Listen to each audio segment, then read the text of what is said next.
If your morning coffee is the first thing you reach for every day, you may be missing an opportunity that researchers have been studying for years. Certain ingredients have been investigated for their potential to support blood flow and vascular health, two important factors involved in healthy erections as men age. The surprising part? One of them may already be sitting in your kitchen.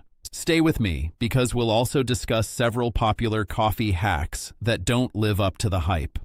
I'm Alan Mercer, and today we're going to talk about something a lot of men think about but rarely discuss openly: how the simple act of preparing your morning coffee might be quietly working for or against your vascular health. This isn't about miracle cures. It's about understanding what's actually happening in your body after 60 and which small, realistic habits research suggests may be worth considering. Let's get into it. First, let's talk honestly about why erections change after 60. This is not a personal failing, and it's not something that happens because a man is getting old in some vague sense. It happens because of specific, measurable changes in the body. The blood vessels that supply the penis are some of the smallest in the body, often just 1 to 2 millimeters wide, compared to the much larger arteries feeding the heart. Because they're so small, they tend to show signs of reduced blood flow earlier than larger vessels do. Many doctors now consider erectile changes an early warning sign of overall cardiovascular health, sometimes appearing years before other symptoms show up anywhere else. This is why an erection isn't just about reproduction. It's really a blood flow event. For an erection to happen, blood vessels need to relax and widen so more blood can flow in, and then those vessels need to stay open long enough to maintain firmness. This process depends heavily on a substance in the body called nitric oxide, which helps blood vessels relax. As men age, nitric oxide production naturally tends to decline, and blood vessels can become slightly less flexible due to normal wear over decades of life. Add in common factors like high blood pressure, elevated blood sugar, higher cholesterol, or reduced physical activity, and you can see why blood flow becomes the central story here. So, where does coffee come in? Let's be clear about something important right away. Coffee itself is not a treatment for erectile difficulties. Nobody should walk away from this video thinking a cup of coffee is going to solve a complex health issue.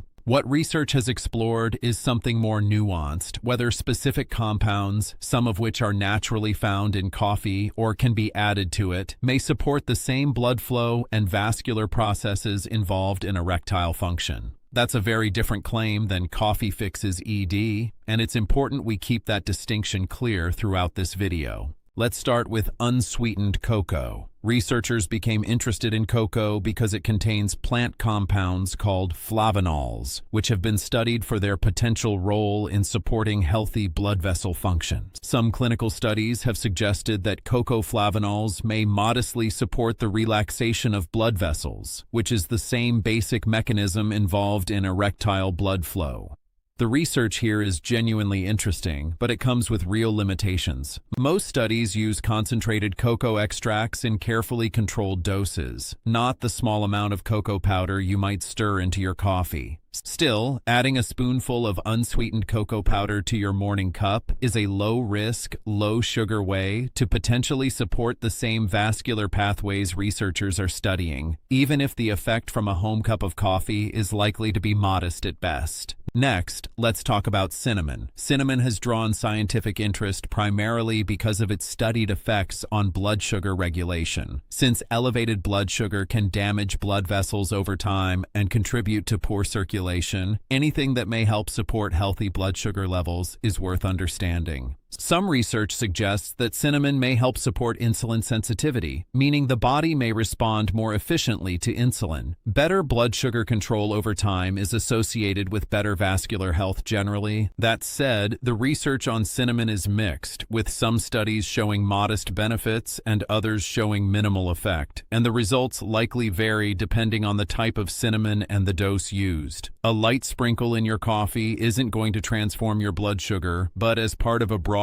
pattern of eating, it's a reasonable, low-risk addition. Now let's discuss beetroot powder, which has become quite popular in health circles. Beets are naturally high in dietary nitrates, which the body can convert into nitric oxide. Remember, that's the same compound we mentioned earlier that helps blood vessels relax and widen. This is why beetroot has been studied fairly extensively in athletic performance research, since athletes want improved blood flow to muscles. Some of that same research has been extended into cardiovascular studies, looking at whether beetroot nitrates may support healthy blood pressure and vascular flexibility. Adding a small amount of beetroot powder to a morning smoothie or coffee is one way some men choose to incorporate this into their routine, though it's worth noting the taste can be an acquired one, and more research is still needed specifically on erectile outcomes rather than general blood flow markers. Let's talk about magnesium next, because this one doesn't get nearly enough attention. Magnesium plays a role in relaxing smooth muscle tissue throughout the body, including in blood vessel walls. Researchers have studied magnesium's relationship to blood pressure regulation, and some evidence suggests that adequate magnesium intake may support healthy blood pressure levels, which in turn supports overall circulation. Unfortunately, a significant number of older adults don't get enough magnesium from their diet. Foods like leafy greens, almonds, pumpkin seeds, and whole grains are good natural sources.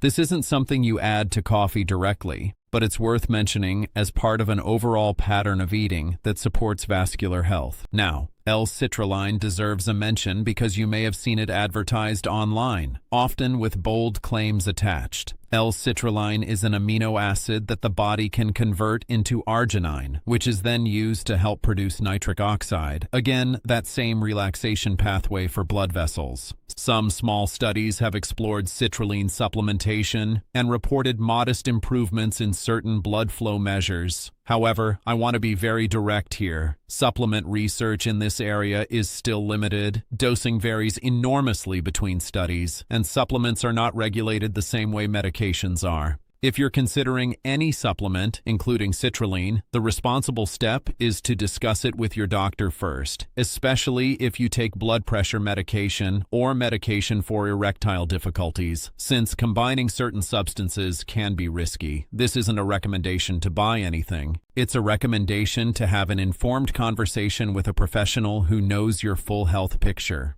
Let's shift to something people don't always connect to coffee, and that's added sugar. Many popular coffee drinks, especially the sweetened versions from coffee shops, contain surprising amounts of sugar.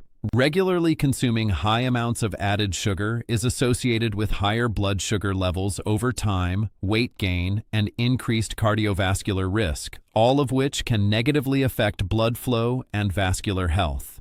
If you're trying to support your circulation, one of the simplest changes isn't adding something new to your coffee. It's removing the excess sugar that may already be working against you. Hydration matters more than people realize too. Blood is largely made of water, and when you're dehydrated, blood can become slightly thicker and harder to circulate efficiently. Coffee is mildly diuretic, meaning it can increase urination, so it's worth being mindful of drinking enough water throughout the day, not just coffee. This is a simple, practical habit that supports overall circulation, not a targeted fix, but a foundational one. Timing of caffeine is another interesting piece of this puzzle. Caffeine causes a temporary increase in heart rate and can constrict blood vessels briefly before other effects kick in. For most healthy men, moderate caffeine intake, generally considered up to about 400 milligrams a day, roughly the amount in 3 to 4 cups of coffee, is not associated with harm, and some studies even suggest mild cardiovascular benefits with regular, moderate consumption over time. However, drinking large amounts of caffeine late in the day can disrupt sleep, and poor sleep is strongly linked to lower testosterone levels and reduced vascular health. So it's not just what you put in your coffee, but when you drink it, that may matter for your overall hormonal and vascular health. Let me tell you about Robert. Robert is a fictional example we're using to illustrate these points, not a real patient. Robert is 68 years old and had been drinking 3 sugary coffee drinks a day for years. After talking with his doctor about his blood pressure numbers, he gradually switched to black coffee with a small amount of unsweetened cocoa, cut back on late afternoon caffeine, and started taking a 15-minute walk after dinner. Over several months, alongside his doctor's guidance, his blood pressure readings improved. This story illustrates something important. It wasn't the cocoa alone that mattered. It was the combination of small, sustainable changes. Here's another fictional example. James is 72. He'd heard that citrulline supplements could dramatically improve blood flow, so he started taking a high dose on his own without talking to his doctor, while also taking medication for high blood pressure. He experienced dizziness and had to stop. This illustrates exactly why we emphasize talking to a healthcare provider before adding any supplement, especially when other medications are involved. And one more. Michael is 75 and assumed that because of his age, there was little point in trying to improve his cardiovascular health at all. After a conversation with his doctor, he learned that vascular health can improve at any age with consistent habits, and he began incorporating short walks, more vegetables, and better sleep habits into his routine. These stories are fictional, created to illustrate common patterns, but they reflect realistic scenarios many men encounter. Now let's clear up some myths. Myth number 1, coffee alone fixes erectile difficulties. It doesn't, and no reputable research suggests otherwise. Myth number 2, supplements always work if enough people say they do online. Popularity is not the same as clinical evidence, and supplement quality varies enormously between brands. Myth number 3, older men can't improve their vascular health.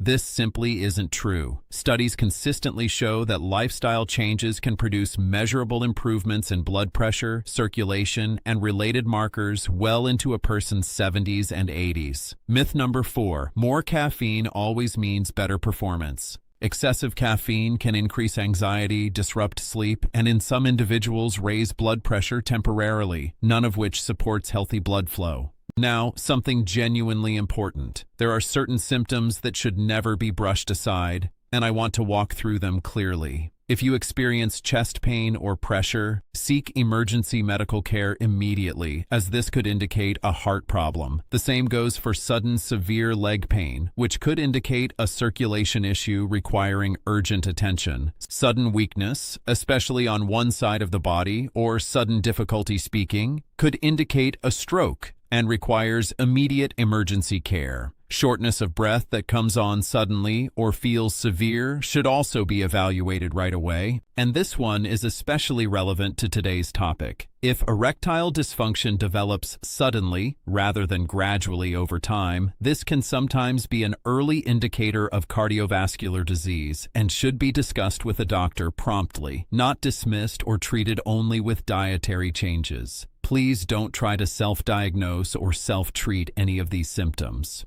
Prompt medical attention can make a significant difference. Let's talk about the lifestyle factors that honestly matter more than any single ingredient we've discussed. Regular walking has been shown in multiple studies to support healthy blood pressure and circulation.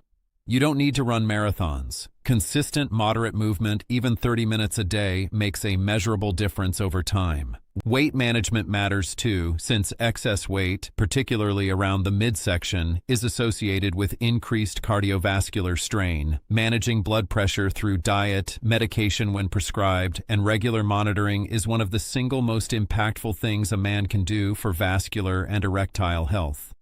The same goes for blood sugar control, particularly for men with prediabetes or diabetes, since elevated blood sugar over time damages blood vessels throughout the body. Sleep quality deserves real attention as well, since poor sleep is linked to lower testosterone and increased cardiovascular risk. Managing chronic stress matters too, as prolonged stress affects hormone levels and blood vessel function. If you smoke, quitting is one of the most powerful things you can do, since smoking directly damages blood vessel linings. And broadly, a Mediterranean-style eating pattern, rich in vegetables, olive oil, fish, nuts, and whole grains, has some of the strongest research behind it for supporting cardiovascular health as a whole. So let's bring this all together. Erectile changes after 60 are common and largely tied to blood flow and vascular health. Coffee itself isn't a treatment, but certain additions like unsweetened cocoa, cinnamon, and beetroot powder have been studied for their potential role in supporting the same blood flow pathways involved in erectile function, though the research is still developing and effects are likely modest. Reducing added sugar, staying hydrated, and being mindful of caffeine timing are simple, practical habits worth considering. Any supplement, including L-citrulline, should be discussed with your doctor first. And ultimately, the lifestyle factors we covered, walking, weight management, blood pressure control, blood sugar control, sleep, stress management, and not smoking, matter more than any single ingredient you could add to a cup of coffee. I'd love to hear from you. What coffee do you usually drink each morning? Let me know in the comments below. If you found this video helpful, please consider giving it a like, subscribing for more evidence-informed health content, and sharing it with someone who might benefit from it. I'm Alan Mercer, an AI-generated educational presenter created to explain evidence-informed health information in a simple and accessible way. I'm not a real physician, and this content is for educational purposes only. Always consult your own physician or another qualified healthcare professional before making decisions about your health.